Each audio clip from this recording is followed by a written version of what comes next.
بالله من الشيطان الرجيم. بسم الله الرحمن الرحيم.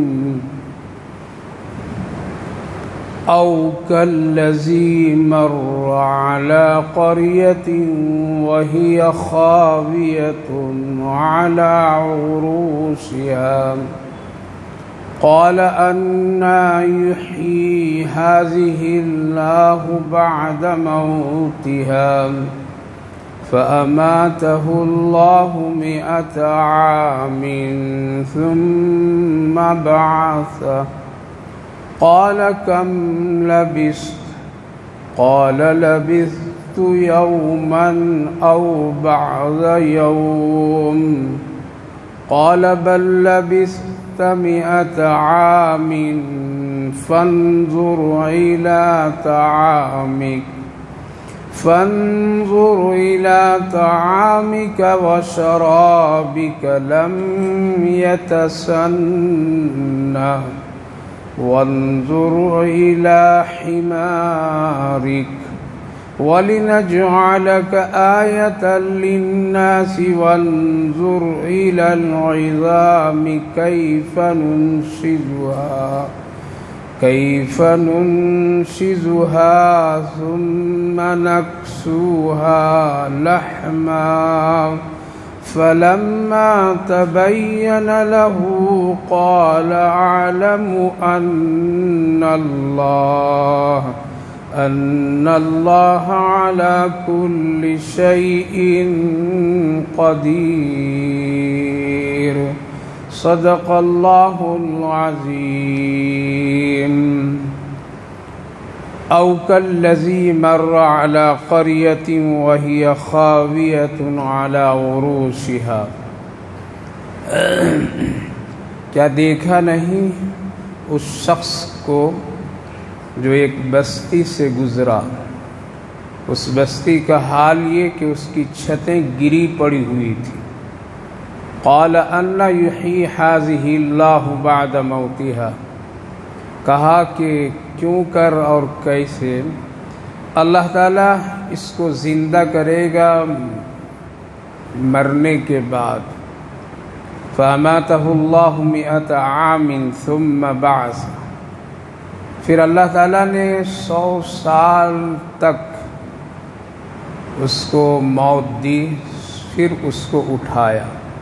قال کم لبثت، پوچھا کہ کتنے دن تم یہاں ٹھہرے. قال لبثت یوما او بعض یوم، کہا کہ میں 1 دن یا آدھا دن. قال بل لبثت 100 عام، اللہ نے فرمایا کہ 100 سال تو یہاں ٹھہرا ہے.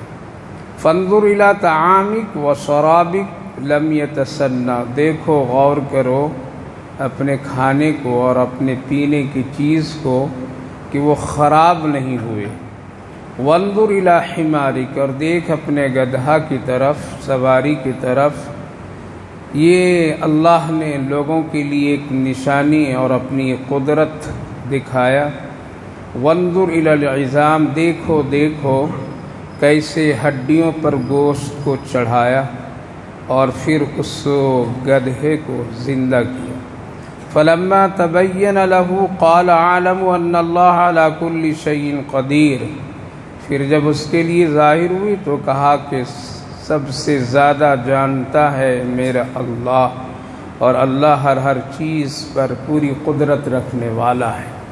بھائیو اور بزرگوں، اللہ کا شکر، اس کا احسان کہ اللہ تعالیٰ نے ہم سبوں کو ظہر کی نماز جماعت سے پڑھنے کی توفیق مرحمت فرمائی، ساتھ ساتھ قرآن کریم کی اس بابرکت مجلس میں بیٹھنے کی بھی توفیق عطا فرمائی ہے. اللہ تعالیٰ قبول فرمائے اور آخرت کے لیے نجات کا ذریعہ بنائے. قرآن سے محبت تعلق ہم سب کے دلوں میں پیدا فرمائے. گزشتہ مجلس میں نمرود اور حضرت ابراہیم علیہ السلام کی آپس کی گفتگو پر گفتگو ہوئی تھی کہ ایک نمرود جو دنیا کا بہت بڑا بادشاہ تھا، جس کو اللہ نے بہت ہی خزانہ دیا تھا، شہرت دی تھی، دولت دی تھی، حکومت دی تھی، سب کچھ دی، لیکن وہ اللہ کا نافرمان تھا، تو اس کی ہدایت کے لیے اور اس کو دعوت دینے کے لیے حضرت ابراہیم علیہ السلام کو اللہ نے بھیجا۔ حضرت ابراہیم علیہ السلام کی ایک مرتبہ اس سے ملاقات اور گفتگو اللہ کے سلسلے میں ہوئی تھی، کہ پوچھا تھا کہ نمرود نے پوچھا تھا کہ تمہارا اللہ کون ہے ابراہیم؟ تو حضرت ابراہیم علیہ السلام نے فرمایا تو میرا اللہ وہ ہے جو زندگی اور موت کا مالک ہے، یعنی زندہ بھی کرتا ہے اور موت بھی دیتا، وہ ہے۔ تو اس شخص نے کہا تھا کہ یہ کام تو میں بھی کرتا ہوں، اور اس نے مثال اور دکھانے کے لیے دو قیدیوں کو سامنے لایا تھا، ایک زندہ کو چھوڑ دیا اور ایک زندہ کو مار دیا، اور کہا دیکھو میرے ہاتھ میں بھی موت اور زندگی کی طاقت ہے اور میں بھی مالک ہوں، اگر میں چاہتا تو دونوں کو موت دے دیتا، لیکن میں قدرت اور اپنے اختیار میں ہوں، اس لیے ایک کو چھوڑ دیا، اس کی زندگی مل گئی، اور ایک کو میں موت دے دیا، تو میں بھی اس کا مالک ہوں۔ حضرت ابراہیم علیہ السلام نے کہا تھا کہ یہ بیوقوف ہے، سمجھ میں اس کو بات نہیں آتی ہے، تو فرمایا کہ پھر تو میرا اللہ وہ ہے جو سورج مشرق سے لاتا ہے، یأتی بالشمس من المشرق فأتی بها من المغرب، اور مغرب میں ڈباتا ہے، اگر تم ہے تو ایسا کرو، فبہت الکفر۔ خیر اس کی تفصیل تو اللہ تعالیٰ نے موت اور حیات کیا ہے کہ ایک آدمی کو زندہ چھوڑ دینا، ایک آدمی کو مار دینا، اگر یہ خدائی کے دعوے کے حق اور دلیل ہے تو یہ کام کوئی بھی کر سکتا ہے، بادشاہی نہیں جلاد بھی کرتے ہیں، کوئی گنڈا گردی کر کے بھی کسی کو مار دے گا، کسی کو چھوڑ دے گا، تو کیا وہ بھی خدائی کا دعویٰ کر کے خدا بن جائے گا؟ تو اللہ تعالیٰ نے چند آیات میں جس کی تلاوت ابھی کیا ہوں، دو مثال کے طور پر، نمونے کے طور پر اللہ تعالیٰ موت اور حیات کو بتا رہا ہے کہ زندگی اور موت کیا ہے، اور اس کا مالک کون ہے، اور کیسے مردے کو زندہ کیا جاتا ہے اور زندہ کو کیسے مردہ کیا جاتا ہے۔ دو واقعہ قرآن کریم میں جس آیت کریمہ کا بھی تلاوت کیا ہوں، اللہ فرما او کالذی مر علی قریہ، کیا اس شخص کی خبر، اس شخص کی حالات آپ نہیں دیکھے؟ یعنی ایک سوال اللہ کر رہا ہے کہ دیکھیے میں بتا رہا ہوں، سنیے میں بتا رہا ہوں۔ ایک پیغمبر تھے حضرت حزقیل علیہ السلام، ایک سفر پر تھے، اور ان کے لوگ بھی تھے، لیکن صرف ان کا تذکرہ کیا گیا۔ وہ جب ایک بستی سے گزرے تو اس بستی کے حال یہ کہ وہ بستی بوسیدہ حال میں پڑی ہوئی تھی، اس کے چھتیں، دیواریں، ساری چیزیں گری پڑی ہوئی تھی، اور آزو بازو ادھر ادھر بے شمار مردے پڑے ہوئے تھے۔ کوئی اللہ کا عذاب قہر آیا تھا، اس کی لپیٹ میں چپیٹ میں وہ لوگ کیا ہو گئے، سب ختم ہو گئے، بستی ویران ہو گئی، لوگ مر گئے، ہڈیاں بکھری ہوئی تھی، اور ان کے گھر بار، ان کے ساری چیزیں بالکل بوسیدہ، بے یار و مددگار پڑی ہوئی تھی۔ وہاں سے جب گزرے پیغمبر دیکھ کر کے کہنے لگے کہ عجیب بات ہے، اتنی بڑی تعداد لوگوں کی، اور پھر یہ اونچے اونچے محل اور بلڈنگیں اور یہ ساری چیزیں، گھر بار اتنی بوسیدہ اور ویرانی کی حالت میں، پھر یہ ہڈیاں جو بکھری ہوئی ہے، میرے اللہ کیسے زندہ کرے گا؟ بس ایک سوال آیا، ایک کیفیت ان کے دل میں پیدا ہوئی، اور بیٹھے تھے ذرا ایک دیوار سے ٹیک لگا کر کے وہ کچھ چاشت کے وقت میں کچھ کھانے کی نیت سے وہاں بیٹھے ہوئے تھے۔ اس میں اور اسی حال میں وہ ذرا ان باتوں کو اپنے دل و دماغ میں لائیں کہ ان بوسیدہ ہڈیوں سے اللہ کیسے زندہ کرے گا، ان مردوں کو پھر کیسے زندہ کرے گا۔ بس یہ کہنا تھا کہ اللہ نے ان پر موت طاری کر دی، موت کی کیفیت طاری ہو گئی۔ سواری باندھ رکھے تھے، گدھا تھا، ان کے پاس میں حدیث پاک کی روشنی میں کہ ان کے پاس انگور کے کچھ جوس بنے ہوئے تھے، ان کا ناشتہ گویا کہ تھا جو کھانے کی تیاری بھی کر رہے تھے، اتنے میں اللہ نے موت یعنی ایک نیند کی کیفیت طاری کر دی، بیٹھے بیٹھے ختم ہو گئے۔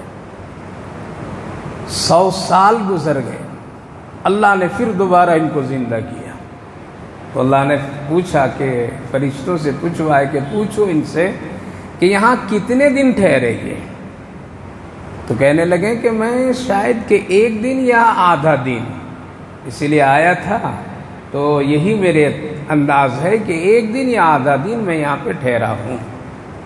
اللہ تعالیٰ کی طرف سے حکم ہوا کہ بتاؤ اس کو کہ 1 دن آدھا دن نہیں بلکہ مکمل 100 سال تک یہاں ٹھہر گیا تو 100 سال تک کہ تو یہیں اسی طرح پڑا ہوا ہے، اور تمہارا کھانا بھی ہے، تمہارا وہ گدھا جو سواری ہے کچا وہ بھی ایک طرف پڑا ہوا، اور اس دونوں کے حالات ایسے کہ جس طرح سے پینے کی چیز جو کھانے کی چیز تھی بالکل ویسا ہی تر و تازہ، اس میں ذرہ برابر بھی کوئی فرق نہیں کہ کیڑے لگ گئے ہوں گے، مکھیاں بیٹھی ہوں گی، بدبو آ رہی ہو یا کوئی ایسی کیفیت، کچھ نہیں، بالکل شاندار تر و تازہ ہے کھانے کی چیز۔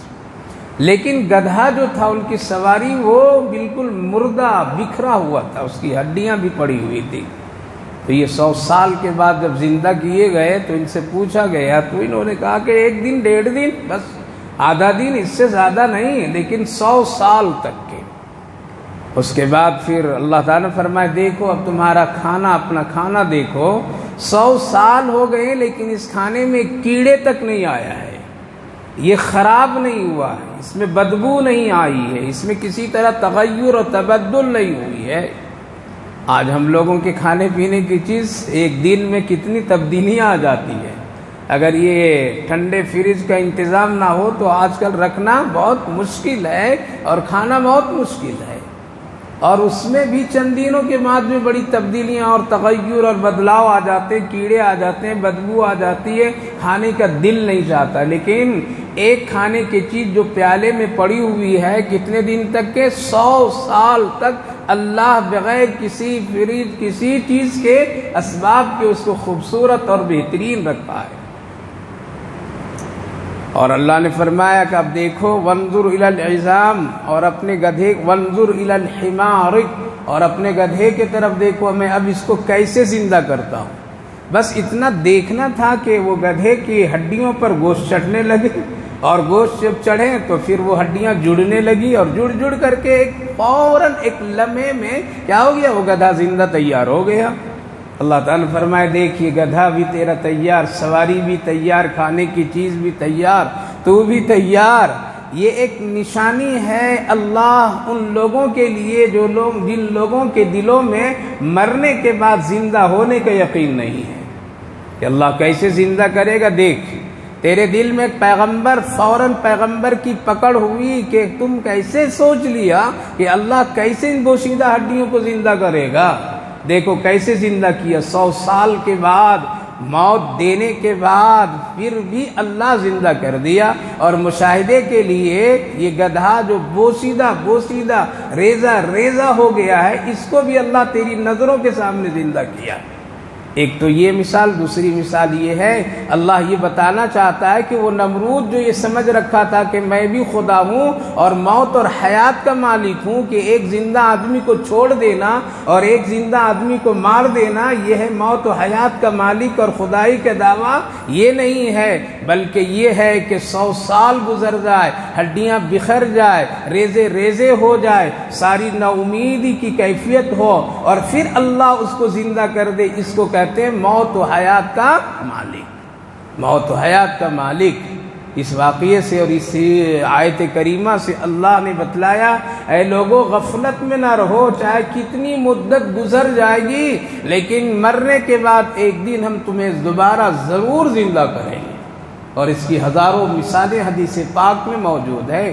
کفار و مشرکین تو گاہے بگاہے اللہ کے رسول صلی اللہ علیہ وسلم سے سوالات اسی طرح کیا کرتے تھے۔ ایک شخص نبی اکرم صلی اللہ علیہ وسلم کی خدمت میں حاضر ہوا اور کسی قبرستان سے بہت ہی پرانی ہڈیاں، بوسیدہ ہڈیاں لے کر کے آیا، اور اس کو لانے کے بعد میں ہاتھ سے خوب اس کو رگڑا اور ایک پاؤڈر کی شکل ریزہ ریزہ بنایا اور ان کے نبی کے سامنے اس کو اڑایا اور کہا کہ یہ محمد صلی اللہ علیہ وسلم، کیا اس بوسیدہ ہڈی سے بھی اللہ دوبارہ انسان کو زندہ کرے گا؟ دیکھو اس کو میں نے ہوا میں اڑا دیا، پاؤڈر کی شکل اس کی بنا دیا، کیا اس کو بھی زندہ کرے گا؟ اللہ کے رسول صلی اللہ علیہ وسلم اپنے نبوت کے ہاتھ سے اس شخص کے ہاتھ کو پکڑا اور قریب کیا اور یوں فرمایا، دیکھو تم کو بھی اللہ زندہ کرے گا اور کل میدان محشر میں تم کھڑا رہے گا اور تیرا یہ نبی محمد بھی ہوں گے اور تیرا ہاتھ میں اسی طرح پکڑوں گا اور جنت میں داخل کر دوں گا۔ بس ایک بات اللہ کے رسول صلی اللہ علیہ وسلم نے فرمایا، وہ چلا گیا، ایمان نہیں لایا، وہ بات ختم ہو گئی۔ حدیث پاک میں کہ وہ فتح مکہ کے وقت میں ایمان لایا، اور ایک وقت میں جب نبی اکرم صلی اللہ علیہ وسلم دنیا سے تشریف لے گئے تو حضرت عمر رضی اللہ عنہ کے دور میں وہ مدینہ آیا۔ حضرت عمر رضی اللہ عنہ مسجد نبوی میں اسی طرح تشریف فرماتے، صحابہ کی بھی ایک بڑی جماعت تھی، وہ شخص داخل ہو رہا تھا، حضرت عمر رضی اللہ عنہ پہچان لیے، پہچانتے ساتھ میں لوگوں سے فرمایا، اے لوگوں وہ آنے والے شخص کو جگہ دے دو اور جنتی آدمی دیکھنا ہے تو دیکھ لو۔ اور آپ خود اٹھیں اور اٹھ کر کے اس کا ہاتھ پکڑیں اور پکڑ کر کے ممبر کے سامنے لائیں اور لوگوں سے فرمایا، جنتی آدمی دیکھنا ہے تو اس کو دیکھ لو۔ لوگوں نے کہا کہ آپ کو اس کی کون سی خوبی معلوم ہو گئی کہ آپ جنتی قرار دے رہے ہیں؟ جنتی تو رسول اللہ صلی اللہ علیہ وسلم اللہ کی وحی اور آپ کے بتانے سے اللہ کے رسول کہتے تھے یہ جنتی یہ جنتی، لیکن امیر المومنین آپ کو کون سی خوبی نظر آئی اس میں؟ کہا کہ ایک بات بتاتا ہوں، اور پھر اس واقعے کو سنایا کہ مکہ میں یہ شخص جس وقت میں یہ کافر تھا، جس وقت یہ ایمان نہیں لایا تھا، میں بھی اس مجلس میں تھا جس مجلس میں رسول اللہ صلی اللہ علیہ وسلم کے سامنے یہ شخص ایک بوسیدہ قبرستان سے ہڈی لے کر کے آیا تھا اور ریزے ریزے سے اس کو ہوا میں اڑا کر کے پوچھا تھا، اے محمد کیا اس ہڈی سے بھی انسان کو اللہ زندہ کرے گا؟ تو میرے آقا اس کے ہاتھ اسی طرح پکڑے تھے جس طرح میں پکڑا ہوں، اور فرمایا تھا کل میدان محشر میں تیرا ہاتھ اس طرح پکڑوں گا اور جنت میں داخل کرا دوں گا۔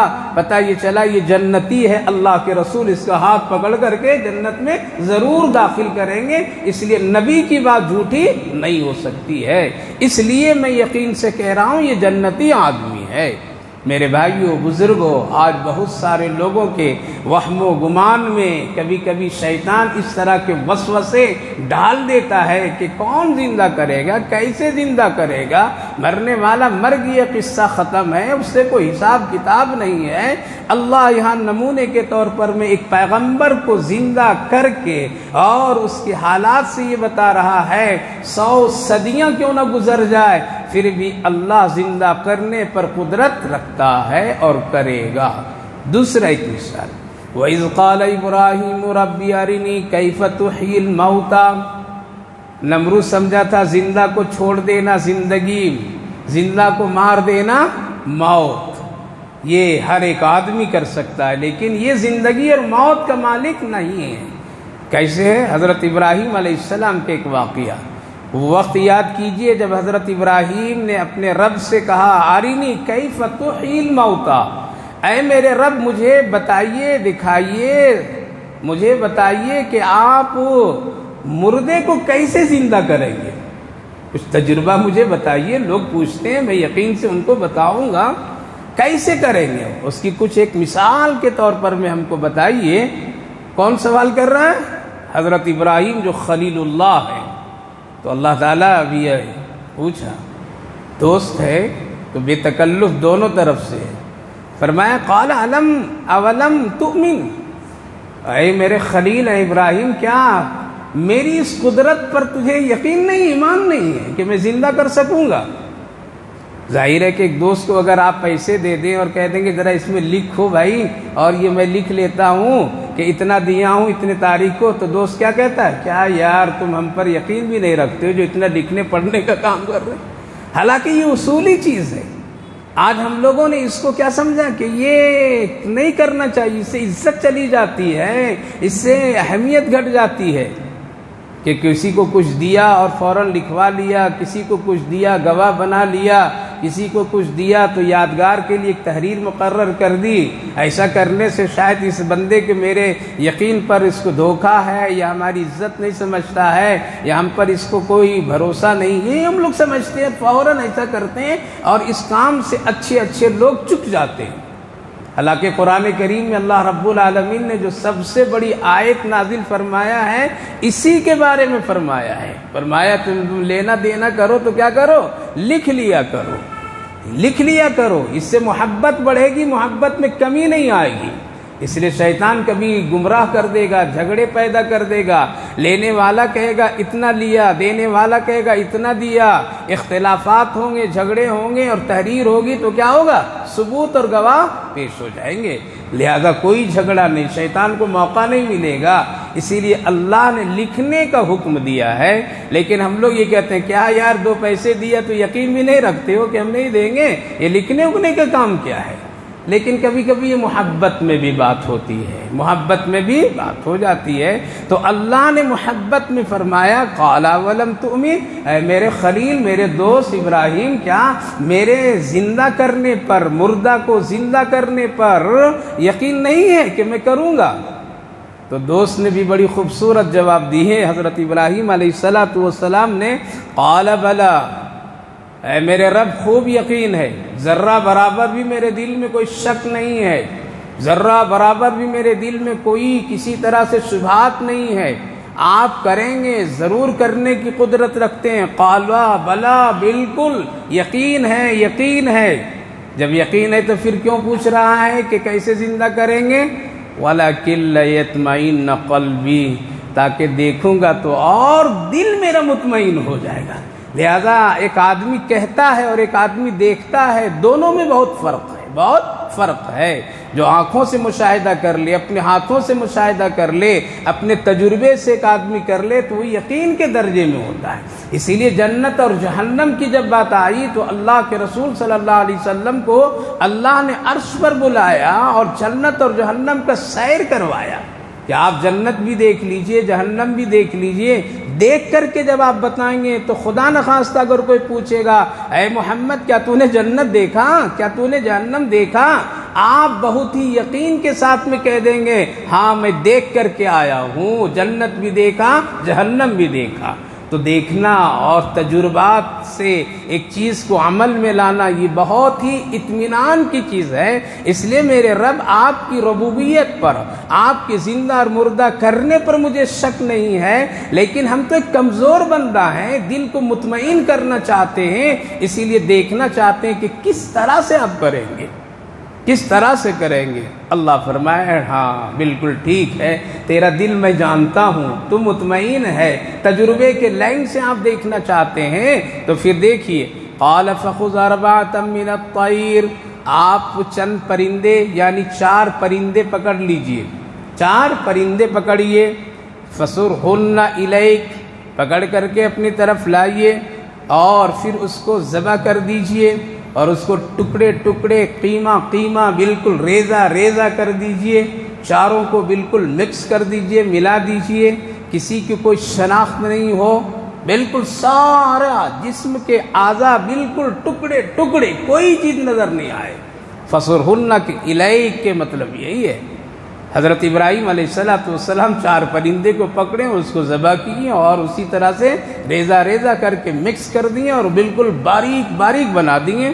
ثم جعل على كل جبل منهن جزءا، اور پھر آپ یہ 4 پہاڑ کا انتخاب کیجئے اور تھوڑا تھوڑا چاروں جگہ پر میں گوشت کو رکھ دیجئے اور بیچ میں آپ کھڑے ہو جائیے۔ اللہ بھی تجربہ کر کے دکھا رہا ہے۔ یہ قرآن ہے، یہ قصے کہانی کی کتاب نہیں ہے، اس کو کسی دنیا کا کوئی عالم مفتی نے بیان نہیں کیا ہے کہ ہم کو مرنے کے بعد میں زندہ ہونے پر شک ہوگا۔ اللہ تجربے کے طور پر بھی کرایا ہے اور ایک بڑے لاڈلے پیغمبر سے کرایا ہے۔ حضرت ابراہیم علیہ السلام رکھ دیے چاروں پر اور بیچ میں کھڑے ہوئے۔ اللہ تعالیٰ نے فرمایا ثم جعل علی کل جبل منہن جزءا ثم ادعوہن یأتینک سعیا، پھر آپ بلائیے پرندوں آ جاؤ اللہ کے حکم سے، تو یہ سارے پرندے، یہ چاروں پرندے آپ کی طرف دوڑتے ہوئے آ جائیں گے۔ یہ کیا ہے؟ یہ دوڑتے ہوئے آ جائیں گے۔ آپ کو معلوم ہو جائے گا کہ اللہ مردے کو کیسے زندہ کرتا ہے۔ یہ نمرود جو کہہ رہا ہے نا کہ ایک کو زندہ کو مار دینا اور ایک کو چھوڑ دینا، یہ حیات اور موت کا مالک کا مسئلہ ہے، نہیں، یہ نہیں ہے، بلکہ موت اور حیات کا مالک کا مسئلہ ایسا ہے کہ ایک مردے کو، ایک انسان کو دفن کر دے، مٹی ریزہ ریزہ کر دے، اس کی ہڈی بوسیدہ سب کچھ ختم کر دے، اور پھر وہاں سے اللہ اس کو زندہ اٹھا دے۔ یہ ہے مرنے کے بعد زندہ کرنے کا عمل، اور یہ ہے رب کی قدرت کی یہ شان ہے۔ لہذا اللہ نے دو مثالیں دے کر کے نمرود کے سوال کے جواب بھی دیا، اور ہم جیسے کمزور عقیدے لوگوں کے لیے اللہ نے اس یقین کو پختہ کر دیا کہ مرنے کے بعد زندہ ہونا ضروری ہے، اور کر دے گا اللہ تعالیٰ۔ چاروں پرندے آ گئے حضرت ابراہیم کے ہاتھ میں، دیکھیں اپنے مشاہدہ کیے۔ ثم ادعوہن یأتینک سعیا، دوڑتے ہوئے آ گئے۔ کیا کہا حضرت ابراہیم؟ وَعْلَمْ أَنَّ اللَّهَ عَزِيزٌ حَكِيمٌ، میں جان لیا کہ بے شک میرا اللہ زبردست ہے اور بڑی حکمت والا ہے، بڑی حکمت والا ہے۔ اس واقعے سے یہ پتہ چلا کہ اللہ رب العالمین قدرت رکھتا ہے، جب جیسا چاہے وہ انسان اور انسان کے علاوہ جاندار کو بھی زندہ مردے میں بدل سکتا ہے، اس میں کوئی شک نہیں ہے۔ اور ہزاروں ایسے قصص آئے ہیں، خود نبی اکرم صلی اللہ علیہ وسلم کے دور میں بھی کتنے ایسے مردے زندہ ہوتے ہوئے نظر آئے، اور اس کے علاوہ پیغمبروں کے ہاتھوں سے آئے۔ حضرت عیسیٰ علیہ السلام مٹی کا پتلا اسی طرح پرندے کی شکل میں بنا دیتے تھے اور اس میں پھونک دیتے تھے تو پرندہ زندہ ہو جاتا تھا اور اڑنے لگتا تھا۔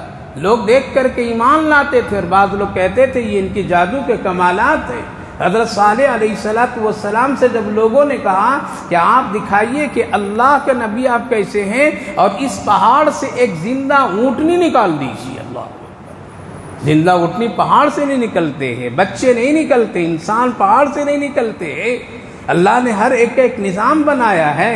بار بار جب تقاضا ہوا تو اللہ رب العالمین نے فرمایا نکال دیں گے، لیکن اگر مانا نہیں تو عذاب بھی دیں گے۔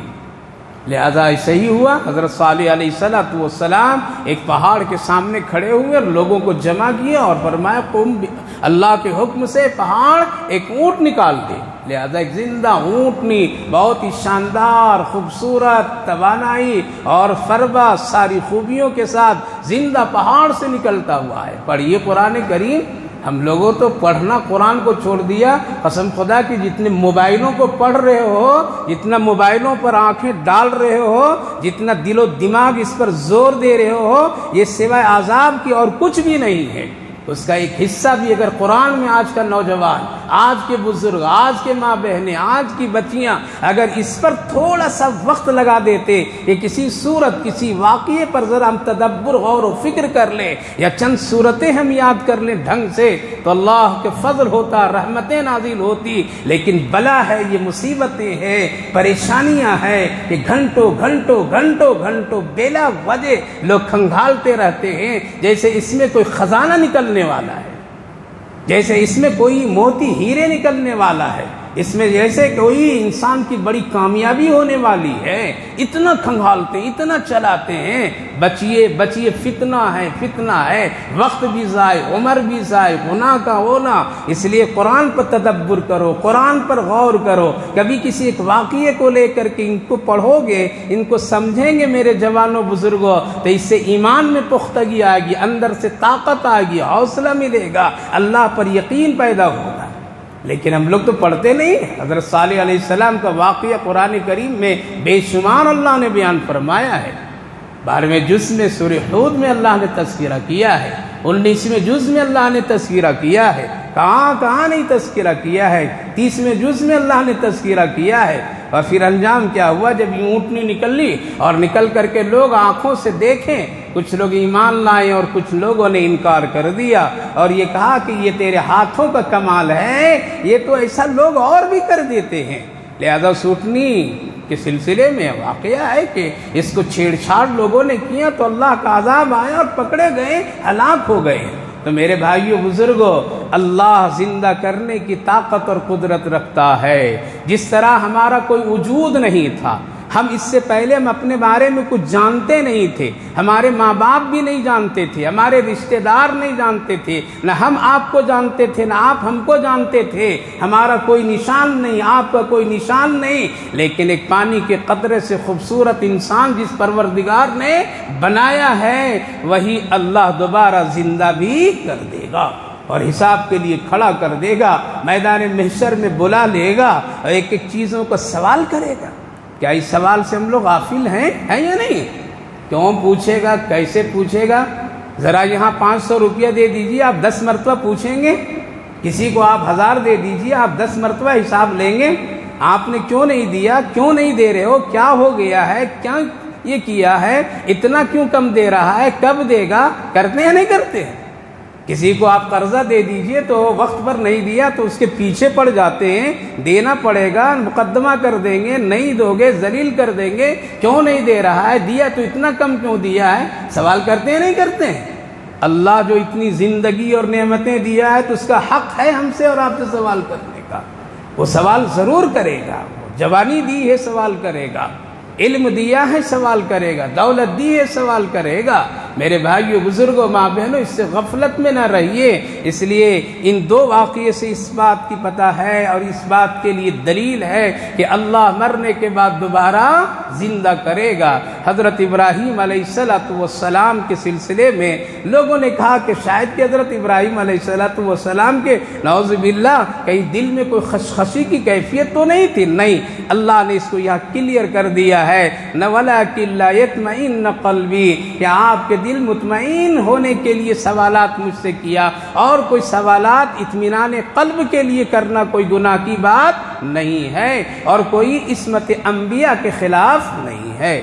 آگے اللہ رب العالمین نے فرمایا مثل الذین ينفقون اموالهم فی سبیل اللہ کمثل حبۃ انبتت 7 سنابل فی کل سنبلۃ 100 حبۃ واللہ یضاعف لمن یشاء واللہ واسع علیم۔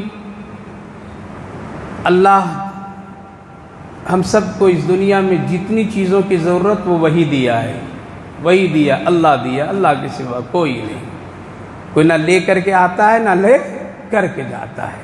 اگر یہ اپنی چیز ہوتی تو آنے والا بھی ساتھ لے کر کے آتا، اپنی چیز ہوتی تو لے جانے والا بھی اپنے ساتھ لے کر کے جاتا، لیکن نہیں، یہ ہم سب کو جتنی چیزیں ملی دنیا میں زندگی کی ضروریات کو پوری کرنے کے لیے اللہ دیا ہے، اس میں ہر ایک چیز کے میں اللہ کا بھی ایک حصہ ہے، دینے والا بھی کچھ مانگتا ہے کہ تم میرے راستے میں خرچ کرو۔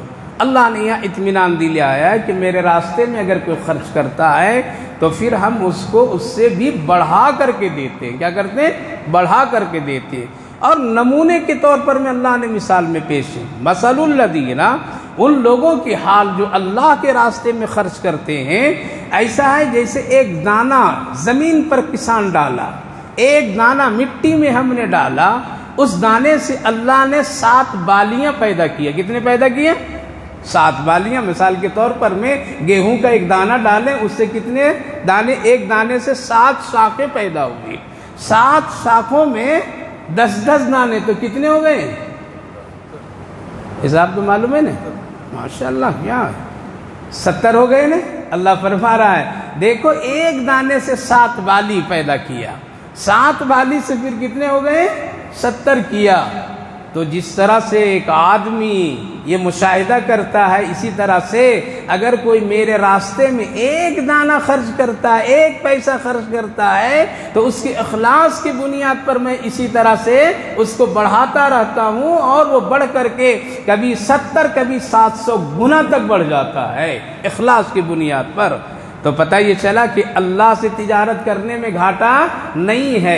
اسی لیے علماء بزرگان دین فرماتے ہیں جب تیرے کاروبار میں نقصان ہونے لگے، جب تیری دولت میں کمی آنے لگے، جب تمہاری تجارت میں کوئی فراڈ دھوکہ کی کیفیت پیدا ہونے لگے اور جب تیرے گھر میں تنگ دستی تیری زندگی میں آنے لگے تو ادھر ادھر مت بھٹکو، بلکہ اللہ سے کچھ تجارت کر لو۔ کیا کرو؟ اللہ سے تجارت کر لو، وہاں سے بڑھیں گے۔ ہم لوگوں کی عادت کیا ہے؟ ہم لوگوں کی عادت یہ ہے کہ جب ساری پریشانیاں آ جائے تب صدقہ کرتے ہیں۔ کیا ہے؟ جب مصیبت میں ہم گھر جاتے ہیں تب صدقہ کرتے ہیں۔ جب ہم بالکل لاچار مجبور ہو جاتے ہیں تو اے بھائی ذرا ایک بکرا لے آؤ، ذبح کرو، لاؤ یہ کچھ دے دو۔ نہیں، جب صحت مند ہے، جب جیب بھاری ہے، جب خوشحالی ہے، اسی وقت سے تجارت کرتے رہیے اللہ سے، دیتے رہیے اللہ سے، تاکہ وہ اکاؤنٹ میں جمع ہوتا رہے، تاکہ نقصان آنے والے حالات میں کیا ہو، فوراً ادھر سے اس کی بھرپائی ہو جائے۔ لہذا مصیبت کا انتظار مت کیجئے کہ مصیبت آئے گی تب صدقہ کریں گے، مصیبت آئے گی تب مسجد میں دیں گے، مصیبت آئے گی تو کسی غریب کو دیں گے، مصیبت آئے گی تو پیاسے کو پانی پلائیں گے، مصیبت آ جائے گی میرے گھر میں کوئی بیمار ہو جائے گا، ہم بیمار ہو جائیں گے، تب پھر کوئی ہم اللہ کے راستے میں دے کر کے کچھ کام کریں گے۔ نہیں، بلکہ پہلے سے کیجئے۔ دوسری عادت ہم لوگوں کی ہے، نہیں توبہ بڑھاپے میں کریں گے، ابھی جوانی میں کر لیں گے تو بہت سارے موج و مستی کے راستے بند ہو جائیں گے۔ یہی سوچ ہے نوجوانوں کی، ارے میاں ابھی اگر توبہ کر لو گے، ابھی اگر چہرے پر داڑھی رکھ لو گے، ابھی اگر اچھے لباس پہننے لگو گے، ابھی مسجد میں ذرا زیادہ آنا جانا کرنے لگو گے تو موج و مستی کے دروازے سارے بند ہو جائیں گے۔ آنے دو بڑھاپا، مسجد میں بیٹھنا، آنے دو زمانہ وہ، اس کے بعد تم اللہ ہی کے حوالے ہو جانا۔ یہ بھی شیطانی دھوکہ ہے۔ کیا ہے یہ؟ شیطانی دھوکہ ہے۔ بلکہ جوانی میں عبادت کیجیے، جوانی میں آپ خدمت کیجیے، جوانی میں آپ اللہ کو راضی کیجیے۔ اللہ کے رسول صلی اللہ علیہ وسلم نے فرمایا بڑھاپے کا ایک سجدہ اور جوانی کا ایک سجدہ، دونوں کی کوالٹی میں، دونوں کی طاقت میں، دونوں کی مرتبے میں، دونوں کے رتبے میں 70 گنا فرق ہے۔ کتنا؟ کیوں؟ بوڑھا آدمی، بزرگ آدمی جب سجدہ کرتا ہے تو کما حقہ سجدہ وہ نہیں کر پاتا ہے، کمزوری ہے، ہاتھ کپ کپ آتا ہے، نظریں کمزور ہے، پیشانی جھک نہیں پاتی ہے، کمر جھک نہیں پاتی ہے، وہ صحیح سے اپنے جسم کے اعضاء کو زمین پر ٹکا نہیں سکتا ہے، صحیح سے اٹھ نہیں سکتا ہے، بہت ساری پریشانیاں ہیں۔ لیکن ایک جوان اپنی طاقت اور قوت سے ساری یہ خوبیوں کے ساتھ سجدہ کر سکتا ہے، نماز پڑھ سکتا ہے۔ اور دوسری بات، بوڑھا تو ہو گیا تو اب اس کی ساری خواہشات بھی تو مر گئی، نہیں مر جاتے ہیں؟ بوڑھے ہو گئے تو، بزرگ ہو گئے تو خواہشات اپنے آپ سب کمزور اور جسم سے نکلتا چلا جاتا ہے، گھٹتی چلی جاتی، امنگ اس کی رک جاتی ہے۔ اب وہ بازار گھومنے کے لیے طبیعت اس کی نہیں چاہتی ہے، اب وہ کوئی دوسری نظر رکھ کر کے 2-4 شادیاں کرنے کی فکر میں نہیں اب رہتا ہے۔ کیوں؟ جو خوبی ہے شادی نکاح کی وہ تو ختم ہو گئی اب اس کی۔ لیکن اب بھی بڈھے جوان نظر آتے ہیں، ابھی بھی نظریں لگاتے رہتے ہیں، ابھی بھی سڑکوں پر گھرتے رہتے ہیں، ابھی بھی ان کی کنٹیاں چلتی رہتی ہے۔ یہ وہ لوگ ہیں جو اللہ کی رحمت کی نظر سے گرے ہوئے لوگ ہیں۔ اللہ پھر چھوڑ دیتا ہے، جاؤ تم کچڑے میں چلے جاؤ، تم ابھی بھی تیری آنکھیں حیا، ابھی بھی تیرے دلوں میں وہ پاکیزگی نہیں ہے تو گھومتے رہو، دیکھتے رہو، فلم دیکھو، موبائل دیکھو، سڑکوں پر غیروں کو دیکھو۔ دیکھو یہ آنکھ سے جب روح نکلے گی تو تجھے پھٹی کی پھٹی نظر آئے گی۔ اس لیے اس عمر میں خصوصاً 60-70 سال کے بعد اگر کوئی بزرگ گناہ کرتا ہے، اللہ کی نافرمانی کرتا ہے، نماز کو چھوڑتا ہے، قرآن کی تلاوت نہیں کرتا ہے، ذکر بیٹھ کر کے نہیں کرتا ہے، گالی گلوچ دیتا ہے، بے حیائی کا عمل کرتا ہے، تو میں نہیں بلکہ سارے علماء کا اس پر اتفاق ہے کہ یہ اللہ کی نظر سے گر گیا ہے، گر گیا ہے۔ یہ بس ایک ہے، اس کی موت اللہ نے مقرر کی ہے، اسی لیے وہاں تک زندہ کھلا پلا رہا ہے اللہ۔ لہذا ایسے حضرات لوگ تکلیف اور برا نہیں مانیے گا، آپ کی آخرت کے لیے میں بول رہا ہوں، جنت میں جانے کے راستہ بتا رہا ہوں، اللہ سے دوستی کرنے کا راستہ بتا رہا ہوں۔ یعنی جو مرد یا عورت 60 سال کی عمر طے کر رہے ہو اور اس جہانے سے گزر رہے ہو، پھر بھی وہ گناہ کرتے ہو اور نمازیں چھوڑتے ہو، جھگڑے کرتے ہو، گالی گلوچ کرتے ہو، برائیاں دیکھتے ہو، خواہشات، غلط حرص، طمع پیدا کرتے ہو، تو یہ اللہ کی نظر کرم سے گر گیا ہے اور اس کو اللہ شیطان کے حوالے کر دیا ہے کہ تم جیسے چاہو اس کو استعمال کر لو۔ اس لیے ہوش میں آنا چاہیے کہ کہیں میرے اوپر اللہ کی حکومت نہیں بلکہ شیطان کی حکومت تو نہیں چل رہی ہے۔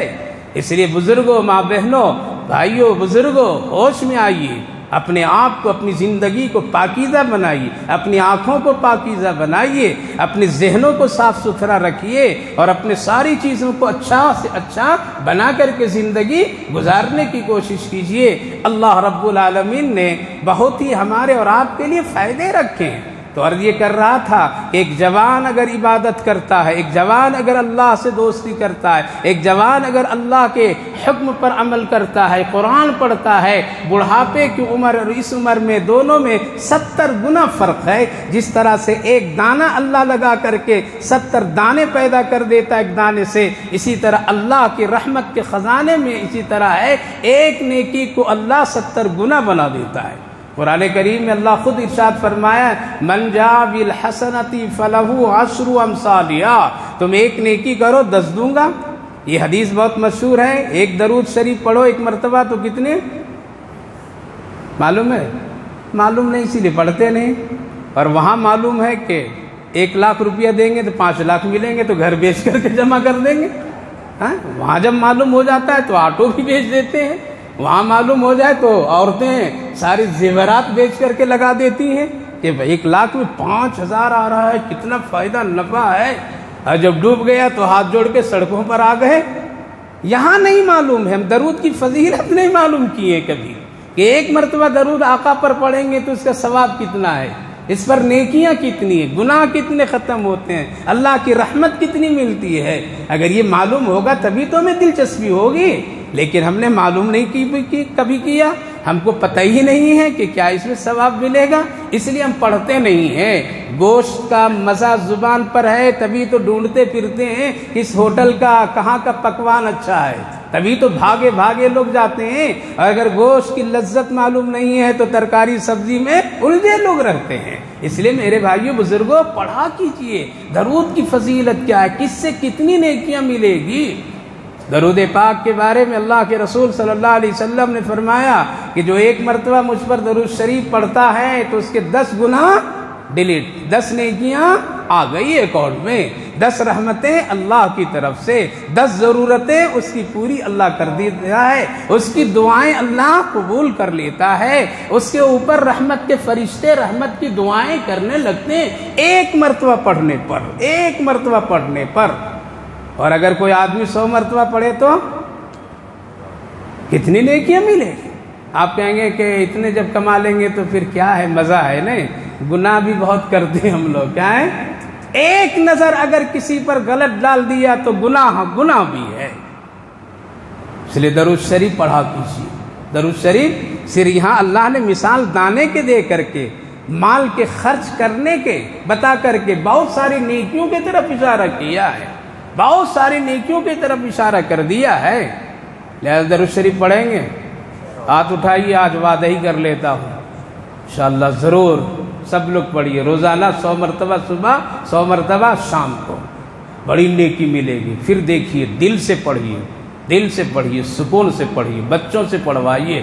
اگر خوش رہنا چاہتے ہیں، نبی کی رحمت چاہتے ہیں، نبی کی شفاعت چاہتے ہیں، نبی کی دعائیں چاہتے ہیں، نبی پر حوض کوثر سے ہاتھ سے پانی پینا چاہتے ہیں، نبی کے ہاتھوں سے درود کثرت سے پڑھیے، کثرت سے پڑھیے، اللہ آپ کی مشکلات کو درود شریف میں حل فرما دے گا۔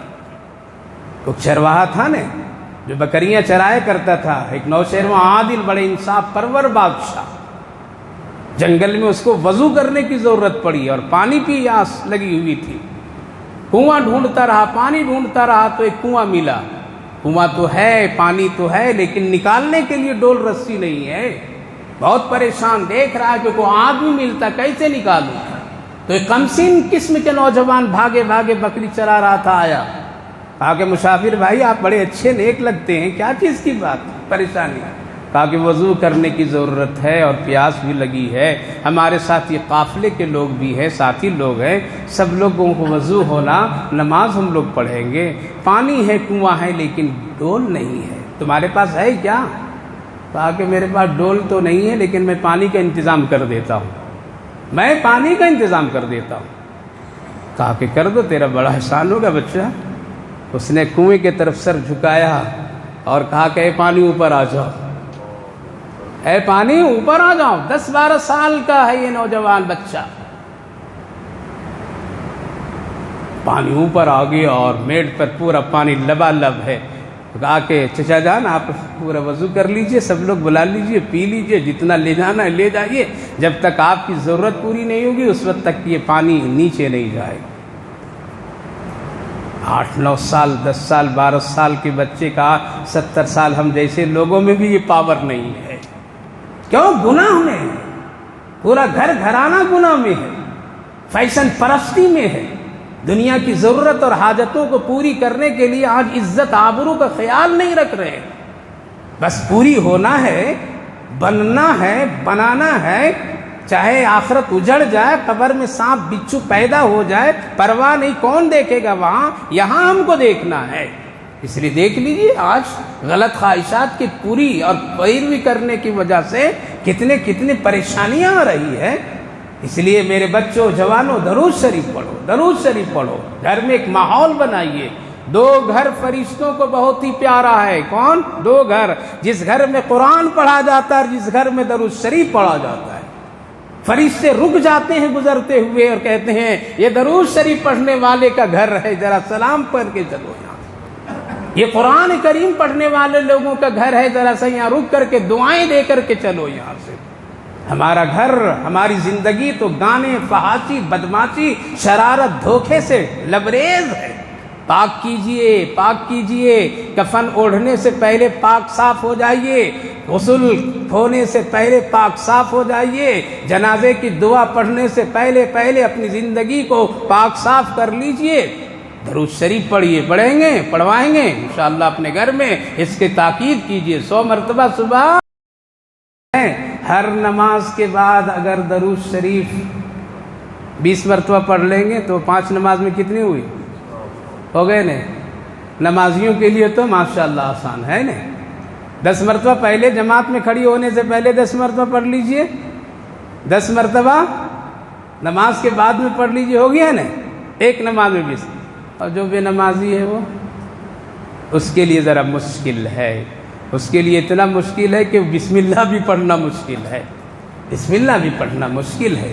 اس لیے وہ حضرات بھی پابندی کریں، ایسا نہیں کہ نمازی نہیں ہے تو پڑھیے، اسی کی برکت سے اللہ نمازی بھی بنا دے گا۔ 100 مرتبہ صبح، 100 مرتبہ شام۔ نوشیروان عادل بادشاہ وضو کیے دیکھتے رہے، یہ کم سن نوجوان میں اتنی طاقت پاور کیسے ہے؟ پوچھ بیٹھے بیٹا کیا کرتے ہو، کیا کرتے ہو؟ نہ ڈول نہ رسی کی تجھے ضرورت پڑی تو پانی میں صرف کہا، کنویں کو کہا اور سارا پانی اوپر چلا آیا، اور تو کہہ دیا تو سارا پانی نیچے چلا گیا، کیا کرتے ہو؟ کہا کہ گھر سے نکلتا ہوں بکریوں کو لے کر کے اور گھر پھر واپس ہوتا ہوں، تب تک 21,000 آقا پر درود شریف پڑھ لیا کرتا ہوں۔ کمپیوٹر پر کام کرنے والے لوگ 10 مرتبہ درود نہیں پڑھا جاتا ہے، مسلمان کا یہ نوجوانوں کا حال ہے۔ 10 مرتبہ نبی پر سلام نہیں پڑھا جاتا ہے، اور پھر کہتے ہیں کہ اللہ ہمیں نبی کے صدقے میں سب کچھ کر دے۔ نیکیاں بڑھتی ہے، جس طرح سے مال خرچ کرنے میں ایک کا 10 اللہ کرتا ہے، اسی طرح سے ایک نیکی پر بھی اللہ کئی گنا نیکیاں عطا فرماتا ہے۔ تو اللہ تعالیٰ نے فرمایا اگر کوئی خرچ کرتا ہے 1 دانہ تو اس کی مثال ایسی ہے جیسے 1 دانہ کوئی زمین میں ڈالا، ہم اس سے 7 بالیاں شاخیں نکال دیا اور ہر ایک میں 10-10 دانے دے دیا تو کتنے ہو گئے؟ 70 ہو گئے، 10 ہے تو 100 ہو گئے، آگے ہوا تو اور اخلاص سے بڑھ گیا۔ لہذا جتنا اخلاص، جتنی پاکیزگی، جتنا یقین اللہ پر، اتنا ہی اس میں اضافہ ہوتا رہتا ہے اور اللہ اس کو بدلہ دیتا ہے۔ اللہ فرمائے واللہ یضاعف لمن یشاء، ہم جتنا چاہتے ہیں جس کے لیے بڑھا دیتے ہیں، مجھے کوئی نہ روک سکتا ہے نہ مجھے کوئی ٹوک سکتا ہے۔ یہ اللہ کی شان ہے، وہ مختار کل ہے، وہ اپنی طاقت پر اکیلا اختیار رکھنے والا ہے۔ امیر کو امیر بنا دے، غریب کو غریب بنا دے، غریب کو امیر بنا دے، فقیر کو بادشاہ بنا دے، اس کے خزانے قدرت میں کسی چیز کی کمی نہیں ہے۔ اس لیے اللہ فرمایا واللہ یضاعف لمن یشاء، لیکن شرط یہ یقین ہونا۔ کیسا یقین؟ وہ واقعہ بھی سنایا ہوں بہت مرتبہ کہ ایک عورت تھی رابعہ بصریہ، ولیہ تھی، بصرہ میں رہا کرتی تھی۔ کیسے ولی بنی وہ؟ اسی شہر بصرہ میں ایک ولی تھے حسن بصری۔ کون؟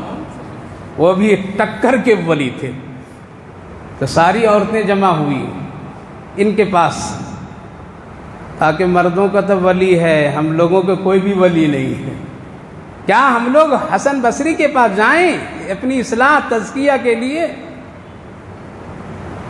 کوئی تو عورتوں میں ہونا ایسا جو ہماری اصلاح کرے، ہماری تزکیہ کرے۔ سواری شہر کی عورتیں آئی کس کے پاس؟ بصری، رابعہ بصریہ کے پاس۔ اپنی پوری زندگی ہی لگا دی اللہ کے لیے، زندگی لگا دی۔ نکاح بھی کی تھی، شوہر کا انتقال ہو گیا، پھر دوبارہ نکاح نہیں کی، اور کہا کہ اب تھوڑی سی زندگی بچی، اب نکاح کیا کر کے گزاروں، اب تو بس اللہ ہی سے دوستی کریں گے، اور پوری زندگی لگا دی۔ آج عورتیں کہاں جمع ہوتی ہیں؟ کس کام کے لیے جمع ہوتی ہیں؟ کس کام کے لیے وہ مشورے ہوتے ہیں؟ سوچے ذرا، کل کتنے پاکیزہ لوگ تھے۔ رابعہ بصریہ وہ خاتون ولیہ، کہا کہ ٹھیک ہے اگر مردوں کا ولی ہے تو عورتوں کا بھی میں ولیہ بنتی ہوں، اور بن کر کے دکھائی۔ ایسی بنی کہ اللہ اکبر، کہ فرشتہ بھی کہتا رہا اور فرشتے سے بھی کہہ دیتی تھی اگر یہ مجھے پوچھیں گے کہ کون ہے تیرا رب تو میں اسی سے کہوں گا میرے رب سے پوچھ رابعہ کون ہے تیرا۔ اتنا مقام رکھنے والی عورت تھی۔ بڑھانے کا، مہمان چند عورتیں پہنچی تھی ان کے گھر میں، اور خادمہ کو روٹی دی دو کہ اتنے ہی میرے گھر میں، زیادہ ہے نہیں، جاؤ انہی روٹیوں سے مہمان نوازی کر دو جو خواتین آئی ہوئی ہے۔ لے کے جا ہی رہی تھی کہ دروازے پر کسی نے کھٹ کھٹ کھٹ کھٹ آواز دی، دروازہ کھلا تو ایک سائل، میں بھوکا ہوں اللہ کے واسطے روٹیاں مجھے دے دو۔ تو جو دو روٹی تھی وہ کس کو دے دی؟ دے دو، پہلے بھوکا کھائے مہمان بعد میں کھائے۔ کھلا دی دو روٹی، چپ چاپ بیٹھی سوچتی رہی۔ تھوڑی دیر میں ایک دروازے پر پھر کوئی آواز دیا، کھولتی ہے دروازہ تو روٹی سے ایک تش بھرا ہوا۔ کہا کہ یہ آپ کے لیے روٹی آئی ہے۔ کہا کہ کون بھیجا؟ حسن بصری بھیجے۔ اللہ، بزرگ کو بھیج دی، وہاں سے روٹی آئی ہے آپ کے لیے۔ اچھا، اب گنتی ہے تو 1 2 3 4 5 6 16 17 18 19۔ کہا کہ 19 روٹی ہے؟ کہا کہ ہاں۔ کہا کہ میری روٹی نہیں، اس کو واپس لے جاؤ۔ کہا کہ نہیں آپ ہی کی روٹی ہے، نام بھی بتائے وہ، آپ کو خوب اچھی طرح میں جانتا ہوں، یہ آپ ہی کے لیے دیے ہیں، 19 روٹی رکھ لیجیے آپ ہی کا۔ کہا کہ نہیں بیٹا میرا نہیں ہے، چلو یہاں سے جاؤ، دروازہ بند کر۔ کہا کہ نہیں آپ ہی کی ہے۔ آپ کیسے کہہ رہے ہیں کہ یہ آپ کی نہیں ہے؟ کچھ لکھا ہوا اس میں کیا؟ کہا کہ ہاں لکھا ہوا ہے۔ کہا کہ ارے مجھے تو کچھ نظر نہیں آ رہا اس روٹی پہ کچھ لکھا ہو، 20 تو کہیں لکھا ہی ہوا ہی نہیں ہے۔ کہا کہ بیٹا میں نے تمہارے آنے سے پہلے 2 روٹی اللہ کی ایک ضرورت مند کو کھلائی ہے، اور اللہ کا وعدہ ہے 1 پر کتنا دیتا ہوں؟ 10 دیتا ہوں۔ تو اللہ کے خزانے میں کیا کمی ہے کیا؟ 19 کیوں دیے؟ دینا تھا تو پورا دیتے، ہماری نیت میں خرابی نہیں، یقین میں خرابی نہیں، اخلاص میں کمی نہیں ہے۔ جب ہم کسی طرح کمی نہیں رکھے ہیں تو میرے رب کے خزانے میں 1 روٹی کی کمی ہے کیا؟ یہ 19 ہم کو نہیں چاہیے، جاؤ لے جاؤ، یہ میری نہیں ہے، دینا ہے اللہ کو تو 20 دے۔ ایسا یقین۔ تو رونے لگا نوجوان، کہنے لگا رابعہ بصریہ ماں 20 روٹی تھی، مجھے بھوک لگی تھی، راستے میں 1 روٹی کھا لیا آتے آتے، اس لیے اس میں 20 ہی روٹی تھی۔ کہا کہ ہاں بیٹا اب میری یہ روٹی، تو پہلے بیٹھ، اب تو پیٹ بھر کر کے کھا لے جتنا تو چاہے، پھر ہم اس کو رکھیں گے۔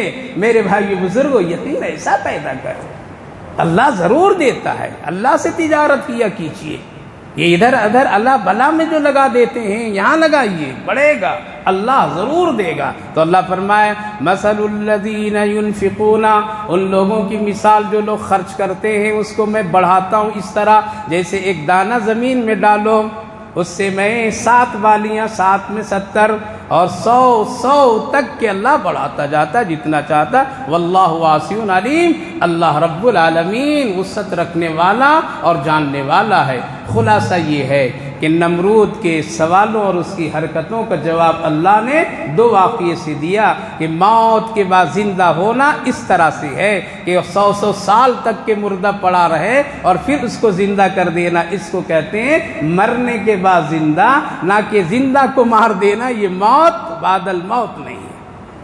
دوسری بات حضرت ابراہیم علیہ السلام نے مشاہدے کے طور پر میں دکھا دیا، جس کو قرآن میں اللہ نے ذکر کیا، قیامت تک لوگ اس سے فائدہ اٹھاتے رہیں گے، اس لیے یقین رکھیے مرنے کے بعد اللہ کے سامنے کھڑا ہونا ہے۔ تیسری بات، اللہ سے تجارت کیجئے، وہاں گھاٹا اور دھوکہ نہیں ہے، وہاں اضافہ ہی اضافہ ہے۔ اللہ آپ کو بھی ہم کو